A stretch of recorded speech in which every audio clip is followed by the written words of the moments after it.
I'm Alice Neve, Supervisor of Youth Services at the St. Paul Public Library. I have as my guest today Eddie Bedford. Eddie is in St. Paul presenting a program on the old Negro Leagues as part of a series sponsored by the Friends of the St. Paul Public Library on the theme of baseball.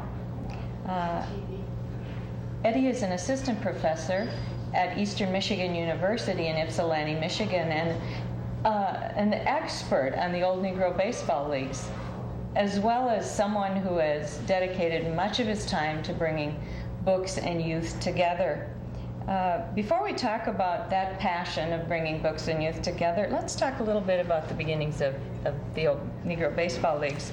I have with me today a book, a juvenile book called, the title is Black Diamond. It was written by Patricia McKissick and her son, Frederick, and published in 1992 by Scholastic Publishers. And in the book, Black Diamond, the McKissicks talk about some of the very early beginnings of baseball. And they write, slave owners preferred these individual sports because they could enter the slaves in competition, watch the event from a safe distance, pocket winnings, and personally never raise a sweat. There are documents to show that slave masters made a great deal of money from athletic skills of slaves. Free blacks, on the other hand, played on and against integrated teams in large eastern cities and in small Midwestern hamlets. It's believed that some of the emancipated slaves and runaways who served in the Union Army learned how to play baseball from northern blacks who've been playing together for years. Although documentation is sketchy, there is enough information to show that blacks formed teams that played for local championships. Attending a baseball game in the 1860s, the McKissicks say, was a premier social event in the black community in the East and Midwest.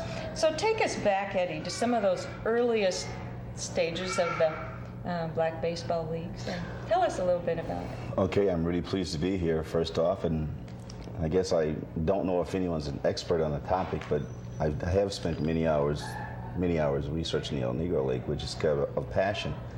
And a little bit of history how the passion began was I was reading Henry Aaron's book, I Had a Hammer. And there were names in there, Monty Irvin, Cool Papa Bell, that I had never heard of. And I think the Afro-American youth of today need to understand that these players played baseball at the same time Babe Ruth was playing, and need to identify with someone of color. And my interest started to grow, and I started to read a little bit more. And as you did say, baseball was a social event in the black community and among slaves. Many times on a Sunday afternoon following church, baseball games were played. Game broke out. Yeah, and it was the social event of the week.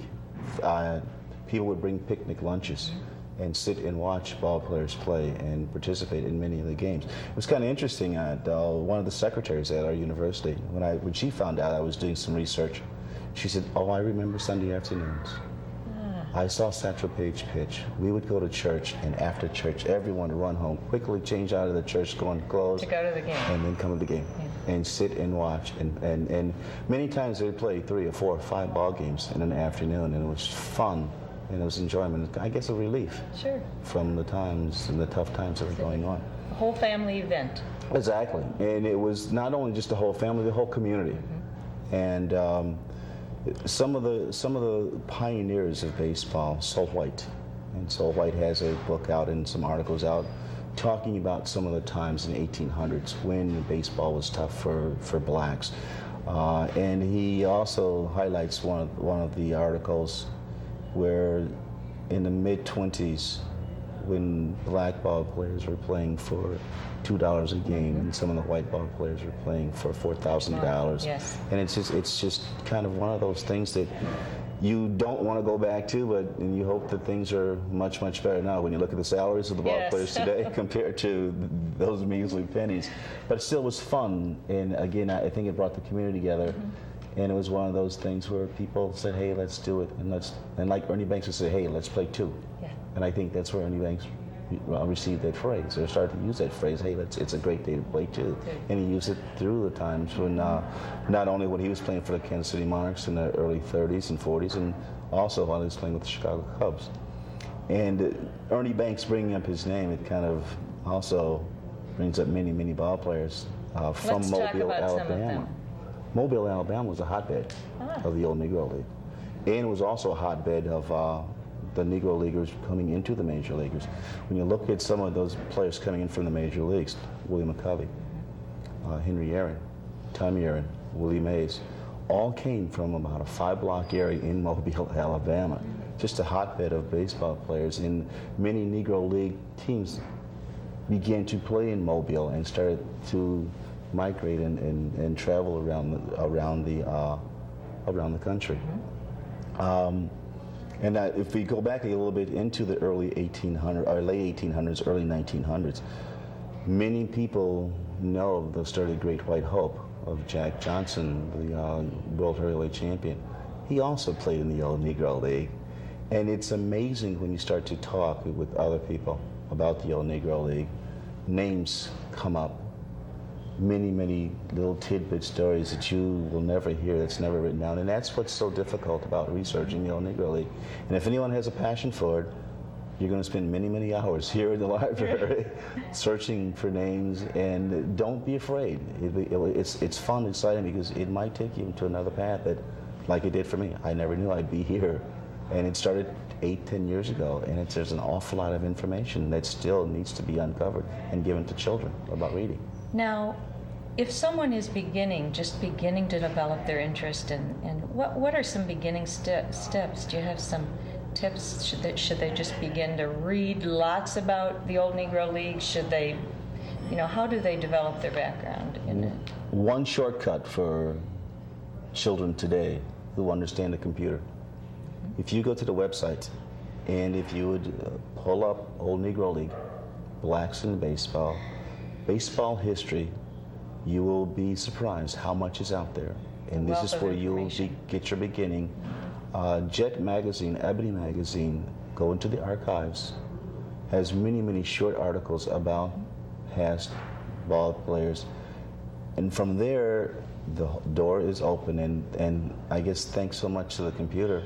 Right. Because right now, and it's today, and it's right there. And there's another exciting avenue for a child who has an interest in baseball to go to the computer and use the websites and continue to do searches. And then to the books, because it'll give you everything you need right there to begin and to take off. And actually, I think something else is get out and play some baseball. Yeah. Also. Just get out and play. You're talking about the research and the reading about baseball and getting out and play. Will you tell us about this project of yours that you began in St. Paul last year?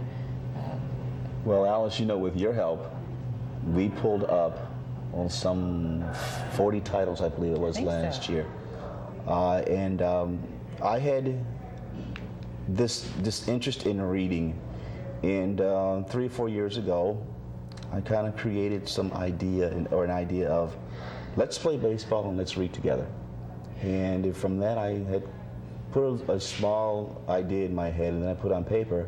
And I presented to different park districts around the country where during the summer, while children are playing baseball, why not read? And I approached St. Paul's Park District, and with your help and the park director, we put together this reading program where we brought the books to the sites. We used 4 sites here in St. Paul, and during the day, the kids would come in and read for 45 minutes and then go outside and play baseball for a couple hours after they had a lunch. And the program was successful, and that's half the reason I guess I'm back here today talking with you, because as we speak, I'm putting together another proposal to do this again next summer. And basically, again, it will be the same format, but trying to put more emphasis on the reading, bringing in reading coordinators and hoping to involve the university, the local university here. We've talked with Hamlin, and we're working with their education department, along with the parks, and of course without your help, this program would not work. And hopefully we can bring the bookmobiles to each site and have the children read every day and involve the parents. And because without the parent involvement, I don't know where we're going to go. No, and we all know parents are the child's first teachers, so very important. And hopefully in this program will continue in not only here in St. Paul, but across the nation, perhaps? Yeah. Great. Yeah. Well, as youth librarians, we work very hard to interest kids in reading and to get them to find something that will just grab them, and they can pursue the reading and the use of the computers and get the information that way, and just pique their interest so this interest might develop into something lifelong. But certainly reading will continue. Exactly. Reading is the key to wherever you want to go. And to me, reading is reading. If you're reading a novel or reading Shakespeare, or reading about baseball, reading is reading. And if there is an interest that a child has and you want them to read, focus on that interest. And my idea with the reading program was, the kids are playing baseball. They're interested. So why not start to read? And ladies, don't forget that, and I should say this, Alice, there have been 2 females who played in the old Negro League. And Toni Stone has a local connection. Tell us about that. Well, Toni Stone actually was born here in St. Paul. And she then left St. Paul and started to play with the Indianapolis Clowns. She played several years with the Indianapolis Clowns late in the 50s. Weren't they a pretty innovative team? The Indianapolis Clowns was kind of like the Harlem Globetrotters of basketball. Okay. 5 men or a 5-person team. As a matter of fact, Henry Aaron also got his start with the Clowns as second baseman. But Toni was quite the individual, and as a matter of fact, I also like to say this too, that there was a play created by the Historical Society here about Toni Stone. The History Theater did it, yes. I believe? And it aired this past year, and they were hoping to bring her here. And I also, unfortunately, she passed away 3 months before the opening. But I also understand that the Historical Society has also commissioned the state to rename a park near her home here in St. Paul. Wonderful. To Toni Stone Park. We're standing at Dunning Park by the baseball stadium here. This baseball stadium is going to have its name changed September 1997 to Toni Stone Park. For those of you who are not familiar with Toni Stone grew up here in St. Paul and left St. Paul to play baseball. She played in the old Negro League with the Kansas City Monarchs and later played with the Indianapolis Clowns. This great recognition of Toni Stone, who gave her life basically to baseball and the betterment of the game, and especially for the old Negro League. It's quite an honor that St. Paul is honoring her in changing this stadium to her name. She's quite the individual, quite the ball player. Wasn't she signed at a young age of 15 or out of St. Paul? She left St. Paul and did start to play at the age of 15. And Connie Peanuts Morgan also played with the Clowns, and they then both went and played for the Kansas City Monarchs. So they did have some influence in ladies. There are individuals out there, and there's a great book out, Gals of the Summer. Yes, I've seen that. Wonderful youth title. Yes, and hopefully there'll be more published about females and their involvement in the old Negro League. And I also think that when you look at females, you have to go back to the mothers, because mothers played a huge role in lots of these athletes. And one player that did not play in the old Negro League was Ralph Garr, who played for the Atlanta Braves. His mother taught him how to play baseball. She took a softball and taught him, and that little experience there has taken him a long way. But let's get back to this old Negro League. That is so inspirational. There were so many great heroes, and you've talked about some of them, but I know that Cool Papa Bell has a special kind of tug at your heart, and Fleetwood Walker and others. Okay. Yeah, share a little story about each of them. Cool Papa Bell. My mother was born in Starksville, Mississippi, and so was Cool Papa Bell. And actually, as the story goes, they were raised about 2 miles from each other. And this was not known to me until about 3 weeks ago. And actually, my grandfather is related to Cool Papa Bell, which is there's some bloodlines there. That's another topic that I'm going to do some research on right now. Yeah. And Fleetwood was born in Cooperstown, which many people don't really realize, that this little fella in Cooperstown is nothing but a little dot in New York, and left New York and actually attended the University of Michigan. Did he play with his brother there? Played with his brother there, and they were very, very instrumental in organizing little leagues within the New York area, and quite innovators. And people will be amazed that this was in the 1800s. Yes. So it's not just 20 years ago. We're talking about almost 100 years ago that these two individuals were very, very instrumental. And if I remember right, Fleetwood also played baseball at Oberlin College. Yes. And is actually in their Baseball Hall of Fame at Oberlin College. Yes. Oh, that's interesting.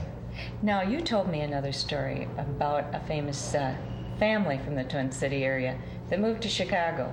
The Comiskys. The Comiskys left here, and actually, well, if you say Comiskey, you think of Comiskey Park in Chicago.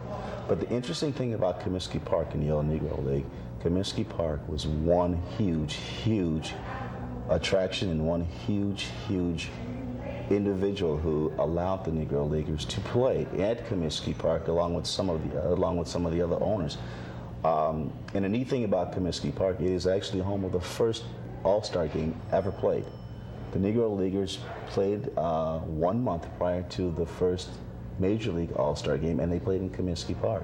And another little tidbit about the old Negro League, the Kansas City Monarchs played the first night baseball game. They had a truck that would elevate lights up, and they traveled around, and they literally played night baseball prior to the lights in any other Major League ballpark around the country. Fascinating. But can you imagine driving around this truck and lifting the lights? They would literally take it by cable and pull the lights up, and here we go. We have a ball game. Determined to play. At any time, any place. And actually, that's another thing about the Negro League. The ball players played on any field, anywhere. They could put down 4 bases and a stick and get a ball and let's go. And it was Real outdoor baseball. Real outdoor baseball. Just like the Saints. Just like the Saints. That's right.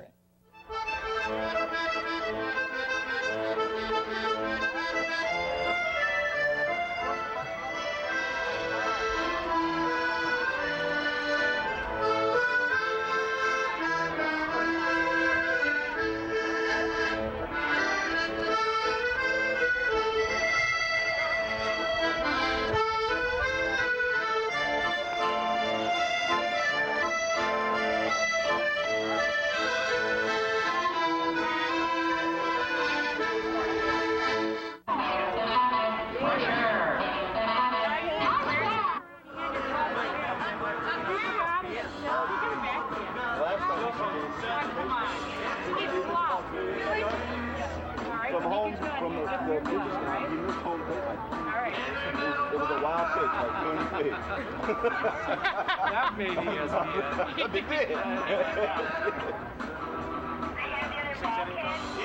You're looking pretty good, buddy.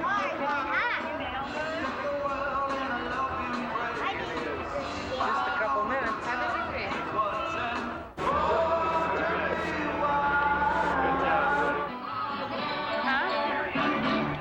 Catching our first pitch will be the last line.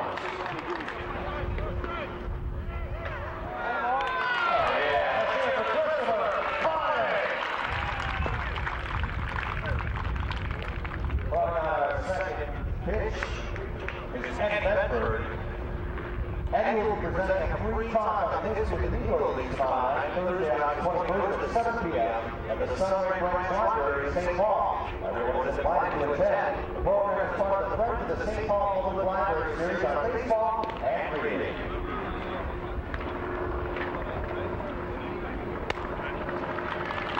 Let's hear it for Eddie Bedford.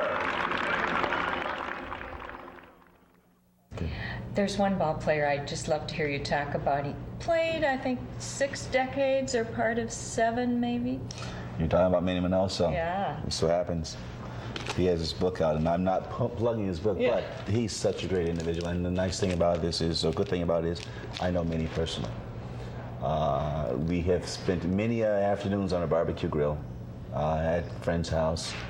And the nice thing about Manny, he's generally a gentleman. and a child's person. He signs autographs forever.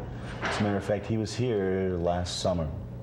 He played with the St. Paul Saints 2 years ago. Oh, really? Several games to complete the 6 decades, and he did play in 6 decades. Starting with the Cuban ex-Giants in New York, and and even before that in Puerto Rico and the Dominican Republic, playing. But he was here a year ago, and this Baseball Hall of Fame also came to St. Paul at one of the Saints games, and took his bat, glove, and ball to the Baseball Hall of Fame. And I was really privileged that he asked me if I'd want to accompany him up here, and it was a thrill of my life to be here with him in Minoso and seeing an old Negro leaguer get their just dues by bringing something of his recognition. And again, what a ball player. And a little story about Minnie Minoso. 4 years ago, we were playing softball, and Minnie was playing shortstop. I was up the bat, and I hit the ball pretty good. And I thought I had a home run, and I was rounding second, and the outfielder picked the ball, and Minnie was a cutoff person. So I said, I got it. I rounded third base, and I was coming home. And the relay beat me. And all I could do is turn around and look at Minnie in the outfield. And if you're from Chicago, you'll know what I mean when I say, when he said to me or yelled to me, grab some bench, because he'd throw me out. Yeah. But those are neat things to be. And you know what? He's 73 years old right now, and he still plays baseball. And if I could be in the shape that he's in at age 73, it would be phenomenal. We all hope for that. Yeah. Well, now tell me about the endings of the old Negro Leagues. Was that in the late 40s? Actually, the old Negro League was in existence even into the 1950s and some into the 1960s. Of course, with all the talents now leaving the Negro Leagues and playing in the major leagues, the blacks crowds began to come to the baseball games and watch their heroes and kids that they grew up with, and now became folk heroes like Mickey Mantle and Roger Maris. And now you have the names of Henry Arid and Satchel Paige, who did play at the ripe age of 60. Actually, nobody really knows how old Satchel Paige was. He won't tell. Well, the birth dates are goofed up to. Some says 1903 when he was born, and as late as 1907. So there's probably a 5 or 6 year a window there that no one really knows how old he really was. And the interesting thing about Satchel Paige, also, people think he was a clown. Satchel Paige is probably one of the most talented ball players that probably have played the game. And there was some controversy with Satchel. I don't know if there's any player today that you could name that had the charisma and the craziness that Satchel had. But Satchel was quite the individual, and I think Satchel also was one of the main attractions to the old Negro League, and to bring the white ball players together. And actually, before his ripe old age there, Satchel did play in the major leagues and had some success as late as 50, 55, and maybe 60 years of age. And back to the question about how did the league start to basically dwindle out? The talent was gone. The talent pool was down in the major leagues. And I've talked to some of the ball players who are 50 years old, and that's not that old, because I'm pushing that here too. But they were saying that the real reason is the interest was gone and the talent pool was gone. Most of the good ball players now were in the major leagues, and people were not coming. And the social events were not there anymore, because the social events was going to the ball game now, as opposed to those church picnics, which the whole league began. And it would be kind of interesting if the church would go back to some of those times on Sunday afternoons. We became so busy. Yes, go back to some more family events. Family events in the afternoons to bring us together and have some fun.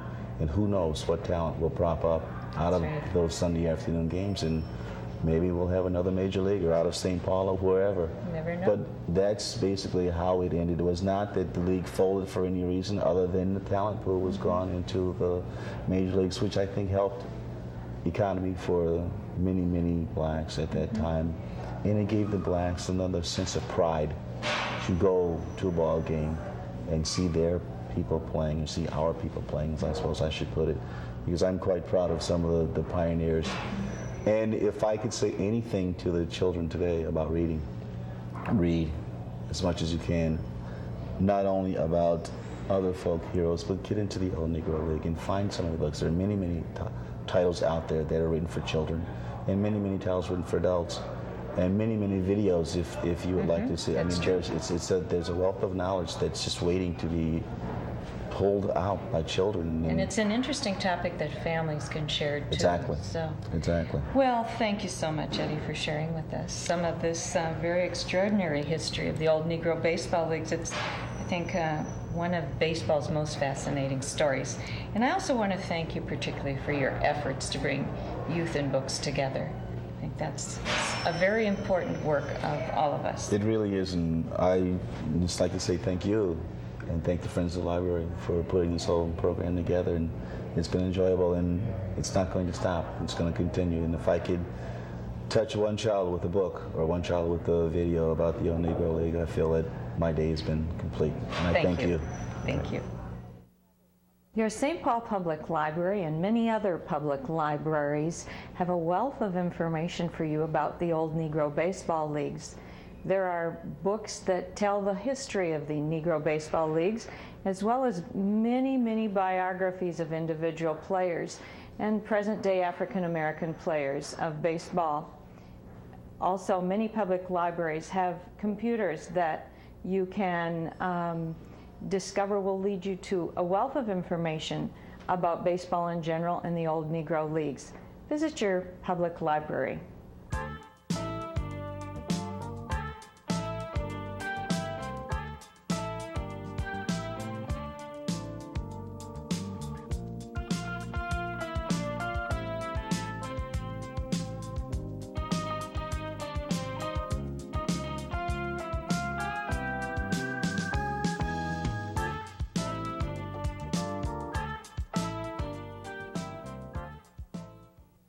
Opening in mid-September 1997 at the Central Library in downtown St. Paul is the Skinner Room.